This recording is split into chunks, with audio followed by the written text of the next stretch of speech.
G'day folks, some of you may be aware that I'm a historian, principally of the First World War. This is my book, one of my books, Anzac Labour, which focused on work and workplace cultures in the Australian Imperial Force, the AIF, during the First World War.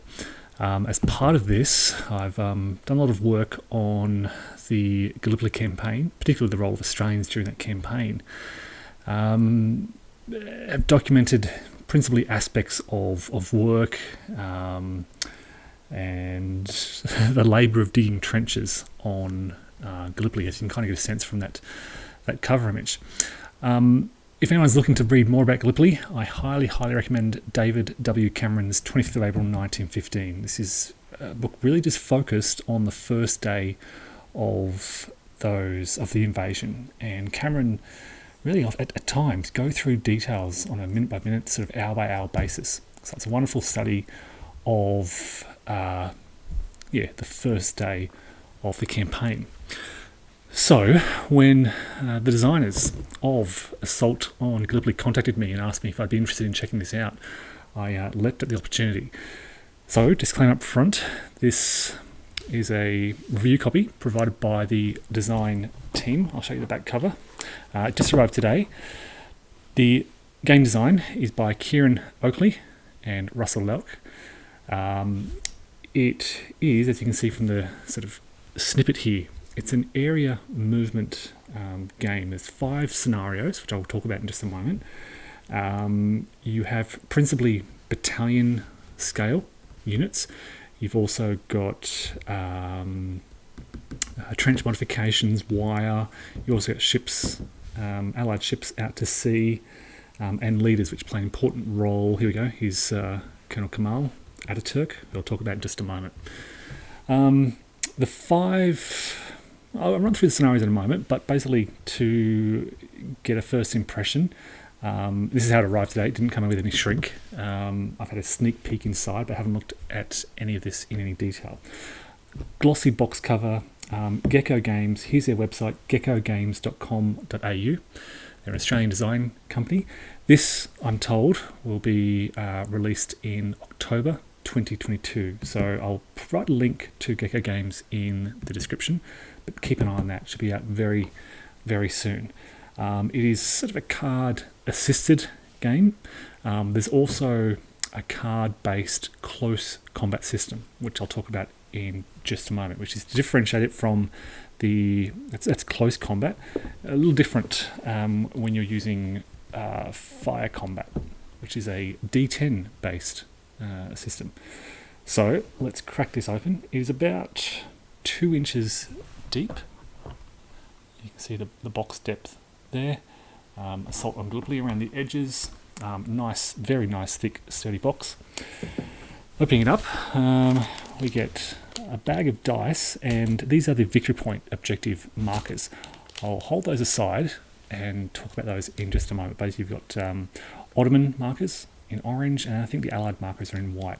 And as I mentioned, a D10-based combat system. We have 2 decks of cards. We've got the action cards, and this is kind of the card facilitated cards. Various events that you can, or cards that you can play to change the game state. I don't know much about these, but I'll put them there for now. And then these are the close combat cards. I think there's a deck of 36 of these, and it's for those of you who have played Hannibal, Rome versus Carthage. It's or 1989. It's a similar combat system. You'll be dealt a hand of cards, and I think the player with the initiative plays a card, and their opponent has to match it and all be defeated. So yeah, I like that. I like that combat card system to resolve combat in Hannibal, and the designers have employed a similar system in Assault on Gallipoli. A couple of bags for storing counters. You can see these are some very nice, thick counter sheets, each individually wrapped. As I mentioned, battalion scale. So you've got, what do we got here? British, Royal Irish, artillery, machine guns. You've got Australian commanders here. General Bridges. Chauvel, Ryrie, Mackay, or Birdwood. A lot of Australians will be familiar with these names. You've got the various battalions. So they're broken up into brigades. You had 4 battalions to a brigade. 1st Brigade from New South Wales, 2nd Brigade, 5th, 6th, 7th, 8th Battalion from Victoria. Then you had the 9th, 10th, 11th, 12th from various other states making up the 3rd Brigade. And yeah, more beyond that. Later, the light horse units who were stationed in Egypt were sent over to assist with the August Offensive, which was a horrific series of attacks along the line. Now, they are double-sided. Let me point out the details on what we're looking at here. Units have a firepower rating. It's a number in the top left here. I don't know how well you can see that, but firepower rating in the top left.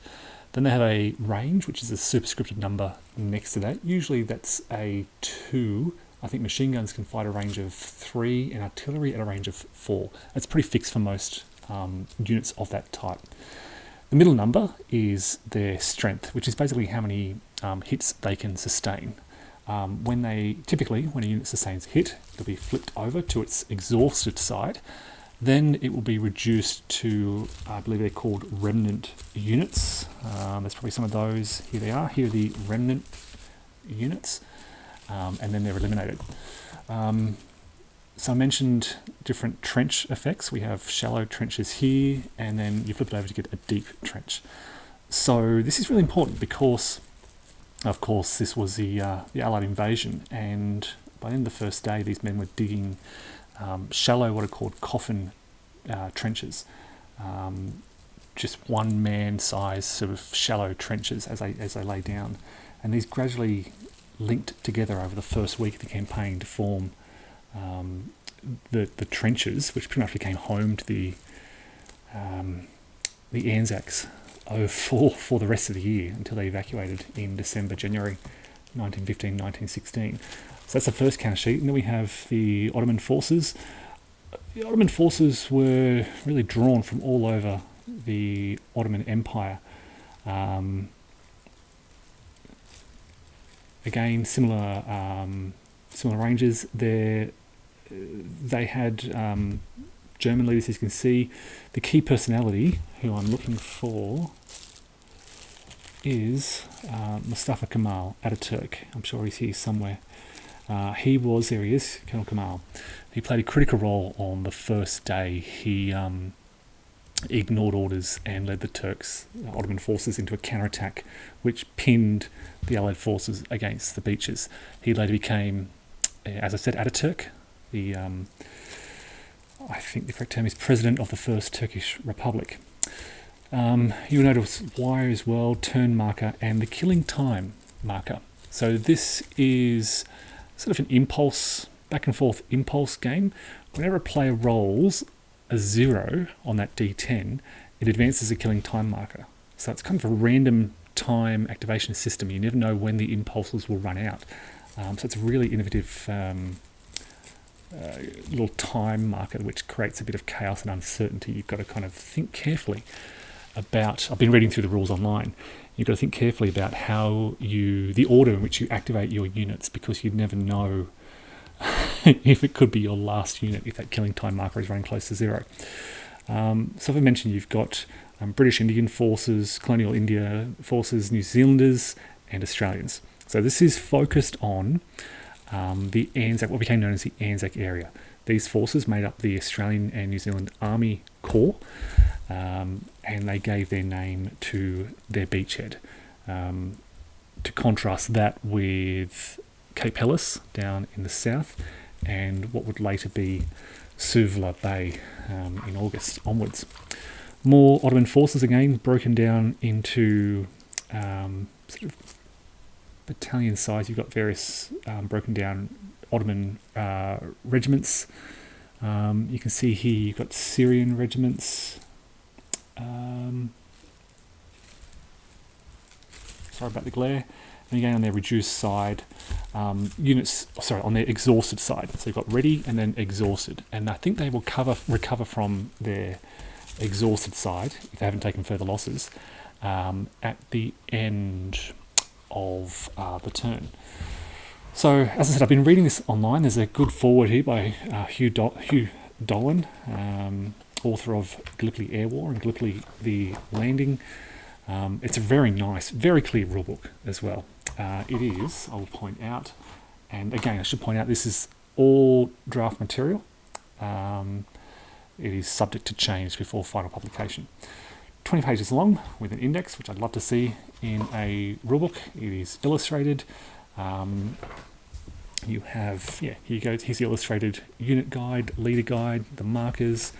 It runs you through the turn sequence, focusing really on that activation sequence. A summary of movement and terrain. Now, something to point out about I'll get to the map in just a moment, but many of you will be aware, Gallipoli and the Anzac area in particular was a very rugged, hilly place, and as soon as the Australian and New Zealanders landed, they were faced with these steep hills and almost perpendicular cliffs north of Anzac Cove, and they struggled to make their way through the terrain. It's very confusing terrain. I've been there myself. I've walked around Gallipoli. It's pretty horrific terrain to launch an invasion. The boats landed a little too far north than originally intended. A lot of people have suggested that this is a cause for the campaign's failure. In fact, it was lucky they did land further to the north than originally intended, because there's an Ottoman fort, Gaba overlooking the original intended landing sites, and had the Anzacs originally landed where originally intended, near Gaba way down in the south, they would have most likely been slaughtered by that Ottoman fort. So yes, they faced a series, in effect, of 3 ridges, 1, 2, and 3. And historically, advanced elements of that Anzac force reached this 3rd ridge. They tried to hold their ground. They could see the straits from those heights, but they lost contact with the main Australian force, who were ordered then to dig in along this 2nd ridge, and that 2nd ridge became effectively the front line of the fighting for the next 8 months. We know about these Australians, these advanced parties, because many of them were captured, and the remains of many of these parties were found in 1919, when an Australian mission returned to Gallipoli to document the site, and they found the remains of these soldiers still on the 3rd ridge. So this, it's hard to, I won't get to the map yet. I'll show you the map later on in more detail. Let me work through the rulebook for a start. So there's rules for movement. You pay more to go up to high terrain. The reason I mentioned that hilly terrain is because this game actually factors those elevation changes into your movement. It's area to area movement, but you pay more to go up to high terrain, which I really like. There are various other factors that affect movement as well. There's minor rivers in certain places, not a lot of rivers. It's mainly elevation change and terrain. A lot of scrubby terrain. The Australians reported, in particular over that first week, how horrific this scrub was, that tore at their clothing and made movement difficult. You'd have Ottoman defenders in the area hiding in this scrub, shooting them from random locations. So horrific terrain, as I said. Fire combat, as I mentioned, is a D10 system. You add up your firepower points, and you're looking for a 4 or less to hit on those D10s, which is modified by various factors. So advancing fire, there's opportunity fire, there is friendly fire. Your artillery and ships may fire into areas with friendly units. Here's the damage point summary, which I mentioned before. The remnants, which I mentioned. Close combat uses that combat card system, which I spoke about earlier. Retreat rules, rules for the various Allied, mainly British ships in this area. that often sat off the shore of Anzac Cove. Rules for trenches, rules for wire, which I've briefly discussed. Rules for leaders. Now, basically, your leaders add certain benefits to the units they're stacked with. They can increase their firepower rating or their movement factors, and play an important role in these battles. I mentioned the action cards. So this is kind of card facilitates a deck of 54 action cards. You begin with these action cards, and you can discard ones you don't like. Okay, so there are action cards that can be played at a given time, action cards that can be played when it's your round, or action cards that count as a player's whole round when played. There are rules for morale advantage. I've mentioned the killing time track, which I really like. Special rules for the initial landing. And then a detailed example of play. Summary of the action cards, and an extract of Mustafa Kemal Ataturk's tribute to the Australians, and then that very nice index at the end. So that's the rule book. We then have the scenario booklet. There's a summary of sort of the various units in the game, and then, as I mentioned, there's five scenarios. Each turn in these scenarios runs for a full day. So if we're looking at the Anzac landing on the 25th of April 1915, we have turn 1 on that day, turn 2 the day after, and so forth. We have the various waves as they arrived. There are some strategy tips, a bit of a historical context here, and then scenario 2, the Turkish counterattack starting on the 18th of May. Now this terrified the Australians, and it almost broke the line. This came just sort of 3 weeks after the landing, and Australians, the Anzac Allied forces had established a very small beachhead around that point, around what would become known as the Anzac area. And this Ottoman counterattack in mid-May very, very nearly broke through. Now, had they succeeded in breaking that Allied line, the Allies had nowhere to retreat to. They had their backs to the sea. You can literally, from the front lines up on that second ridge, it's almost spitting distance to the Aegean Sea. So this was a very dangerous counterattack. And then you have a bit of a lull throughout June, July. There were horrific dysentery and disease and heat and flies, which really sapped morale. In August, this is when the light horse units were sent over. You can see the light horse units down here at Quinn's Post. And this was kind of intended as a diversionary attack to enable the British forces to land further north at Suvla Bay. They attacked at Lone Pine. They attacked at the Neck, and for those of you who have seen the movie Gallipoli, the Neck is of course the scene of that famous charge at the end. And I think New Zealanders attacked further to the north at Sari Bair, and they were very successful in their attack before being forced back.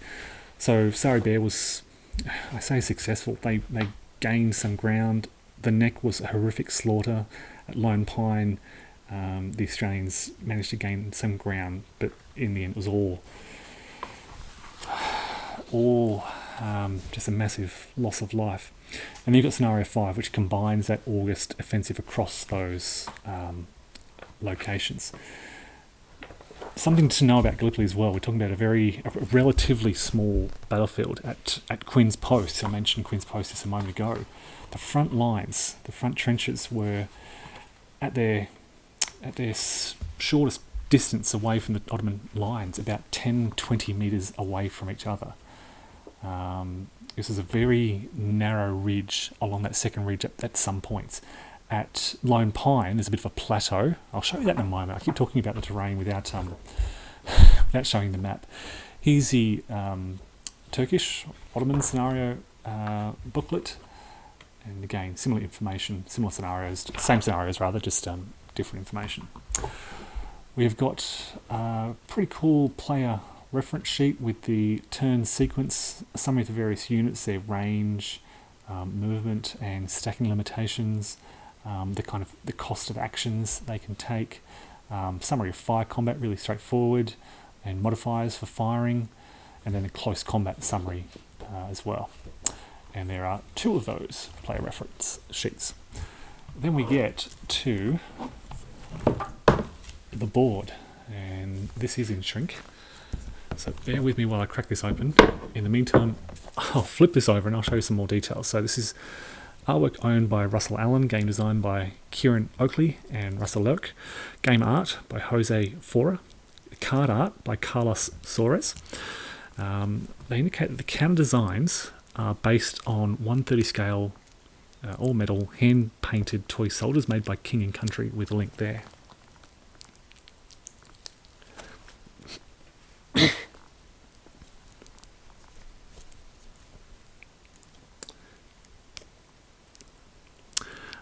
The back cover also shows a summary of those scenarios, brief summary of the game. Alright, I've got this open, so let's crack this out and have a look. So this is a mounted map. And here you have the area that came to be known as the Anzac area of Gallipoli, to distinguish it, as I said, from Suvla Bay, which was further to north up there, and Cape Helles, which is down the south. So the initial Australian wave, the initial wave landed at this point here.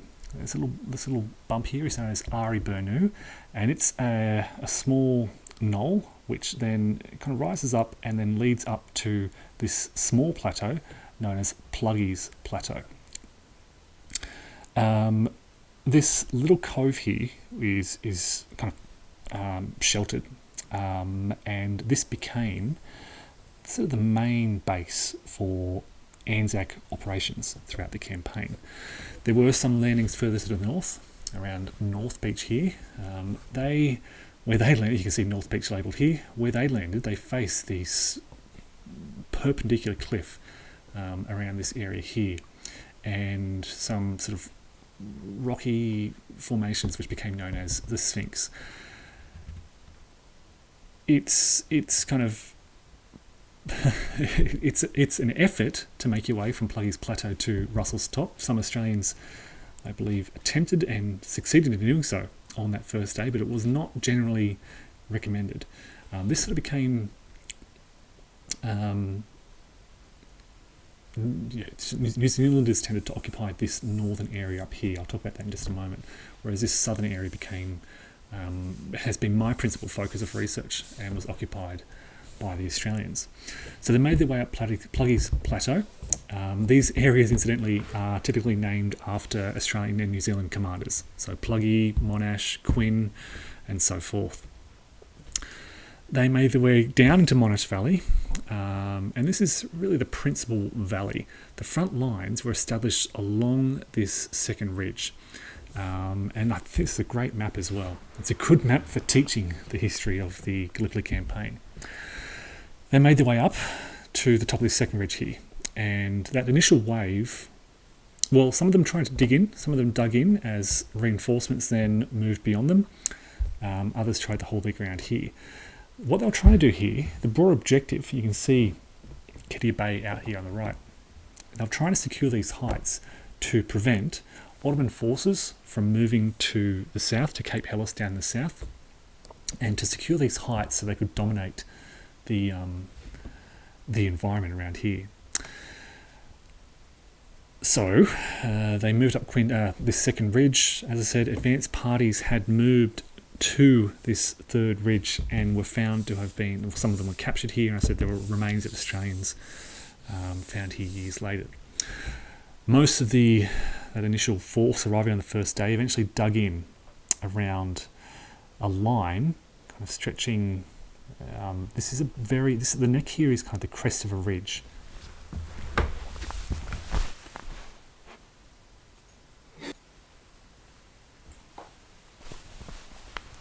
it's the width of about 2 tennis courts, and this is where the light horsemen were ordered to charge up towards what's known as Baby 700, a small hill. Basically, there's this kind of series of gradually sloping hills leading up to Chinook Bear. You've got the Sari Bear Ridge, and New Zealanders, as I said, were sort of throughout this area. So the problem for the Australians was they occupied this sort of line leading down Quinn's Post. There's a few other sort of named locations here: Quinn's, Courtney's, Johnson's Jolly, Lone Pine. The Australians were on the west side of the ridge, the Ottoman forces on the right side, the eastern side. But the Ottoman had the heights up here, Baby 700, and from Baby 700 in the chessboard, they could often shoot down enfilading the Australian trenches along this line. So it was a horrific place to be, and even the Anzac Cove wasn't safe. Ottoman artillery would regularly hit the beach, and Australians often said they always felt safer in the frontline trenches than they did at the beach. Over the sort of 8 months of the campaign, they dug tunnels and trenches throughout this whole environment, and there's still remnants of those trenches today. If you go to Gallipoli, you can see them in certain areas. This was the historical battlefield, this sort of area here, but it gives you the potential to explore sort of the what-ifs of the campaign, the potential of pushing to the Third Ridge and beyond. Maltepe was, of course, a critical point and objective here, seizing the heights of Maltepe and cutting off those reinforcements. By securing these heights, you've got the whole peninsula here. You're stopping Ottoman reinforcements from coming to the south, and you've got vision of Ottoman forces further to the north as they approach this area. It's very, very nice, very clear map. As I said, area to area movement, very nice, clear labelling. You get a very clear sense of the terrain here and the role that terrain played in the campaign. What else can we look at on this campaign? We've got a summary of, this is great, elevation and additional movement costs. Roads, rivers, as I said, there's not many rivers. Down in the south, here's Gaba Tepe. This was sort of the original landing zone, and it would have been horrific had they landed there. They were actually lucky they landed in this quieter section further to the north, relatively more quiet, I should say. You've got sort of some more densely packed woods, cliffs, which are impassable, and villages and buildings. There's Fisherman's Hut here. Some Australians landed, as I said, way too far to the north and were in a lot of trouble. Gaba Tepe in the south, as I mentioned. The farm, and then Bagali out here in the east. And then this is the that track that I mentioned. I forgot the name of it. But as I said, mounted, very nice looking. So, folks, I would describe this as light to moderate complexity.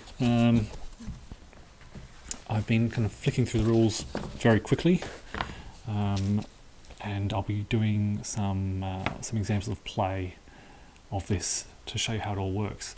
If it's of interest, as I said, check out that Gecko Games website. Thank you to the designers for this this preview copy, and stay tuned to see more about Assault on Gallipoli. Thanks all, and take care.